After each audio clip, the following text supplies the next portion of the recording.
Bom, quando a gente pensa na influência do Hitchcock para o cinema de horror, geralmente a gente está se referindo ao Psicose.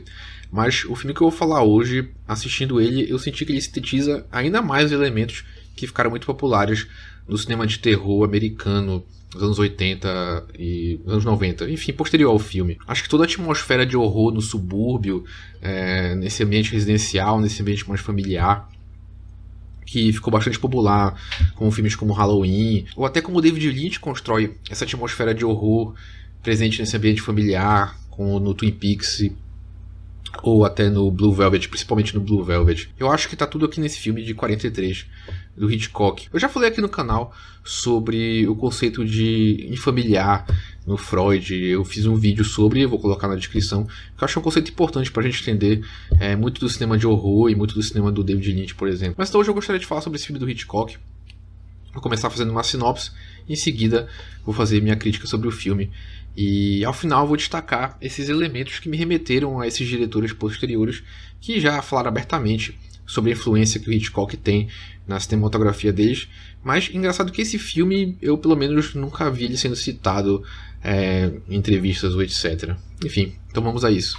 Em A Sombra de uma Dúvida, de 1943, acompanhamos a jovem Charlie, que está entediada com sua pequena cidade. Seu carismático tio Charlie, os dois têm o mesmo nome, parece ser a resposta de seus desejos quando vem visitá-la. No entanto, a jovem Charlie descobre o impensável. O adorável tio Charles, que encantou sua pequena cidade, é na verdade o assassino da Viúva Alegre, um serial killer que ataca viúvas ricas. Uma coisa que já chama atenção é o nome da protagonista e do assassino seria o mesmo.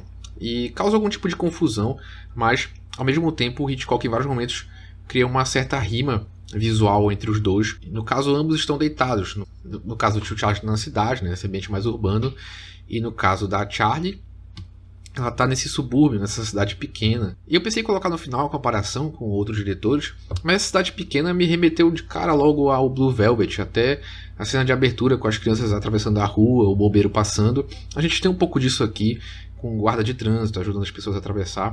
Todo esse ambiente de cidade pequena. E boa parte do filme vai se passar nesse ambiente mais doméstico. A gente tem a apresentação da família, que são personagens até em alguma medida bem caricatos, assim, A gente tem a irmã mais nova, que é uma ávida leitora, está sempre lendo livros e tem uma postura muito engraçada, até um alívio cômico em alguns momentos, onde ela tenta sempre assumir uma postura de ser mais velha, ser mais séria. Acho que a figura do pai também tem um pouco de alívio cômico, porque ele é viciado em histórias de assassinato, histórias de true crime. Ele tem um amigo que está sempre com ele durante o filme, e eles estão sempre conversando sobre possibilidades de matar alguém e não ser descoberto.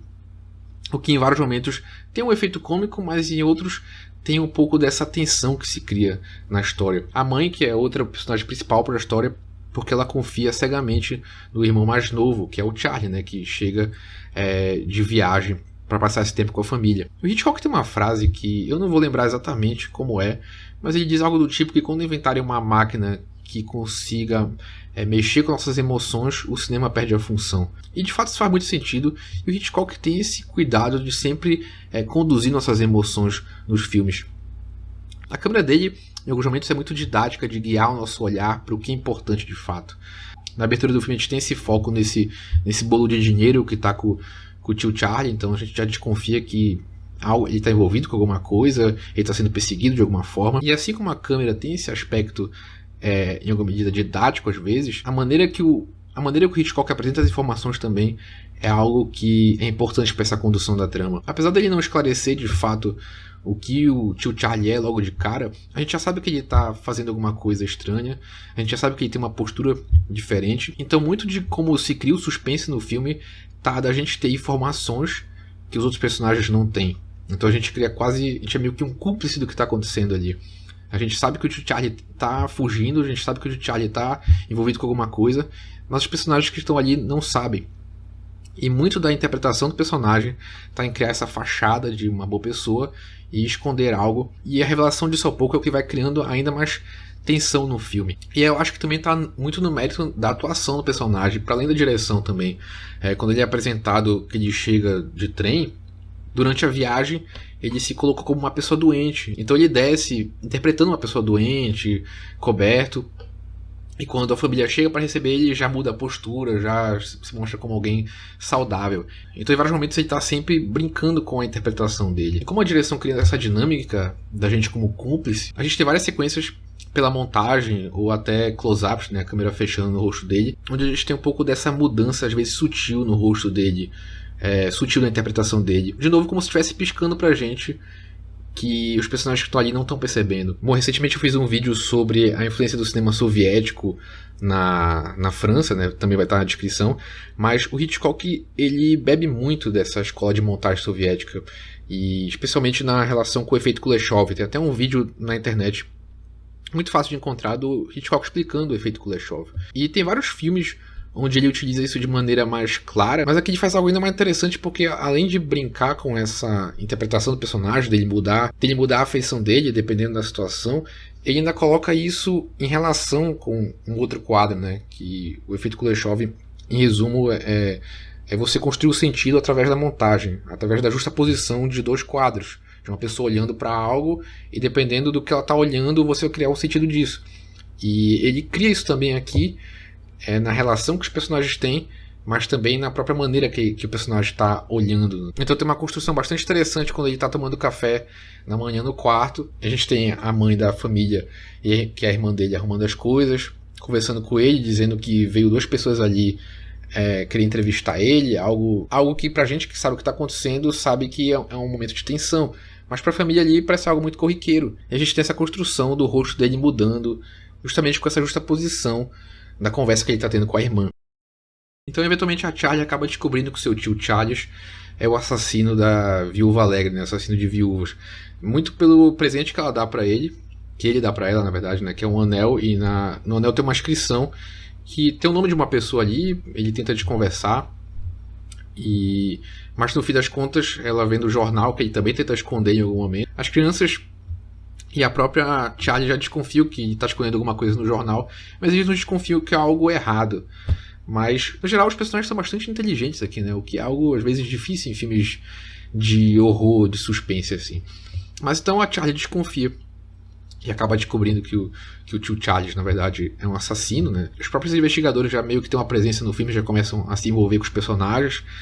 Na verdade, tem um outro suspeito também que está em outra cidade, que eventualmente acaba morrendo, então até meio que desvia o foco da figura do tio Charles, mas já se cria uma tensão, e aí o suspense só aumenta, porque se no primeiro momento a gente tinha um suspense que era criado por a gente ter uma informação que os personagens não tinham e eles estarem correndo perigo, no caso agora a Charlie sabe que o tio Charles é um assassino, só que o resto da família não sabe, e de novo fica criando essa duplicidade dele ser uma pessoa muito querida na cidade, dele ser uma pessoa muito querida por todos, mas ao mesmo tempo ele ser um assassino, e a sobrinha agora sabe, e fica nesse jogo de gato e rato, de muita tensão e muito sentimento, né? Porque os personagens têm uma relação muito próxima. Então o filme continua criando essa tensão em vários momentos no confronto entre os dois. Eu gosto muito de uma cena onde a filha acaba brigando com o pai e com o amigo do pai, que só querem falar de morte, só querem falar de assassinato. Ela acaba saindo nervosa de casa, né, já sabendo que o tio Charles é um assassino. Ele vai atrás dela e cria toda aquela tensão dela não conseguir fugir, porque todo mundo confia de que ela tá segura, tá com alguém familiar, e eles vão conversar numa espécie de bar. E de novo aqui é interessante, é um plano e contraplano deles conversando, mas a gente vê o rosto dela totalmente claro, sem nenhum tipo de sombra, e o rosto do Charlie, de novo, essa duplicidade com sombras, assim. Eles estão no mesmo ambiente, então o rosto dela também poderia estar com sombra, assim. Então tem essa construção de remeter essa duplicidade, de remeter ao perigo que ela está passando ali, de remeter que ele é uma pessoa perigosa. E em seguida, vários momentos do filme, ele vai tentar matar ela de jeitos em que ele não seja culpado. Mas no fim das contas, o deslance principal é em relação ao anel que ele tinha dado para ela, depois ele pega de volta, mas depois ela consegue recuperar. Então a gente tem uma cena de todo mundo na sala e ela descendo da escada e a câmera fazendo um movimento que é muito parecido com o movimento que vai fazer no Interlúdio, outro filme do Hitchcock. No fim das contas, o tio Charles vai resolver ir embora, né? Porque agora ela tem uma prova de que ele seria o assassino. E eles têm o último confronto no trem, onde o tio Charles acaba levando a pior. Mas ainda assim, o filme conclui com todo mundo triste porque ele morreu. No fim das contas, só quem sabe quem é o assassino é a Charlie. e todo o resto acha que ele era uma boa pessoa, que ele era uma pessoa maravilhosa e sentem a morte dele. Então basicamente essa é a história do Sombra de uma Dúvida. E eu acho interessante como o Hitchcock consegue criar o suspense mesmo fornecendo pra gente a informação. Na verdade, às vezes o suspense vem justamente da gente ter essa informação. Às vezes os filmes ficam muito refém de um plot twist. Esse é um filme que consegue criar o suspense fornecendo as informações a partir dessas informações e consegue criar ainda mais tensão com essa proposta de duplicidade, de criar um medo a partir de algo que é familiar. Do terror em si tá na proximidade que o perigo tá das personagens. E vou me repetir nisso, mas eu acho que todos os elementos são o que são basilares para todo o horror que veio posteriormente, especialmente o slasher. Uma das características do slasher que é justamente o espaço onde o assassino tá, que é justamente um espaço reduzido, além de ser representado no subúrbio também, nesse ambiente doméstico. A gente tem no próprio no Halloween, né, que é o assassino o nome do filme ia ser o assassino das babás, né, das babysitters. Esse ambiente doméstico, para além de ser esse ambiente familiar, também é um ambiente reduzido, não é um ambiente aberto, o que permite essa dinâmica de gato e rato, essa tensão em relação ao perigo, a proximidade do perigo, o que de novo remete aqui ao filme do Hitchcock. A própria presença do tio Charlie em vários momentos me remeteu bastante à própria presença do Michael Myers no Halloween, né? Essa figura que fica postada, te encarando à distância, e de novo nessa ambientação, nesses quintais, né? Nessas casas de subúrbio. E eu acho que principalmente o cinema do Lynch em si, visualmente é muito relacionado com esse filme aqui. Tem várias cenas andando na calçada que remete a cena de Blue Velvet, ou até os últimos dias da Laura Palmer, né, no Twin Peaks. A própria cena que fica voltando no filme, que remete à memória do tio Charlie, que está relacionada com os crimes dele, que é essa sequência de pessoas dançando, me remeteu à abertura do Mulholland Drive. Então acho que se você gosta de David Lynch, gosta de John Carpenter, gosta de filmes de slasher, você com certeza vai adorar A Sombra de uma Dúvida, de 1943, do Hitchcock. É isso, então, esse foi o episódio de hoje, espero que você tenha gostado. Se você gostou, se inscreva no canal, compartilhe com quem você acha que pode se interessar, comente o que você achou desse filme, comente o que você achou desse vídeo, sugestões para próximos vídeos, qual o seu filme favorito do Hitchcock, ou qual o seu slasher favorito. Enfim, eu ainda quero falar sobre mais filmes do Hitchcock, talvez ainda essa semana. Semana que vem eu vou postar mais episódio do livro da cinefilia, que vai ser um episódio sobre o Hitchcock, então eu tô até aproveitando para falar sobre os filmes dele. É isso, então, se você gosta de podcast, o link tá na descrição. Acho que não tem mais avisos. Obrigado pela atenção e tchau, tchau.